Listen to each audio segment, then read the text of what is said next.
Bristol Community College, Mathematics with Dan Avedikian, Math 060, Topics in Developmental Math, Section 1.5, Problem 14. This is Section 1.5, Problem 14. It says one of the following equations is incorrect. Use estimation to determine which one is the incorrect equation.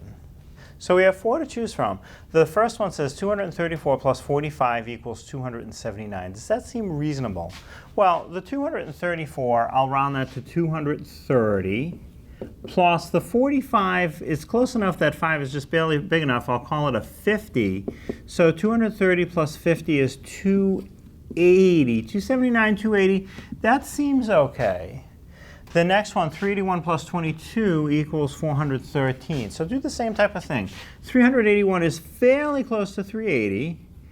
And the 22, let's call it 20. So 380 and 20, that'll be 400. That's sort of close, but it's off by a little bit more than the other one. So let's keep going and see which one's furthest off.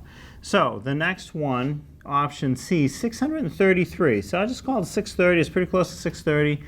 88, I'll make that 90. So 630 and 90, that'd be 720, rounding off. So 721, 720, that's very close too. And the bottom one, option D, 141. So I can call that 140, that's pretty close. 63, I'll round that down to a 60. 140 and 60 is 200. So my estimated answer is 200. The answer printed is 204. That's pretty close. The one that's off by the most is 413 and 400. So it seems that option B is the equation that's incorrect. Just using an estimate to see which one seems likely to be not true. And if you do check it with a calculator, you will see that B is the one that's incorrect.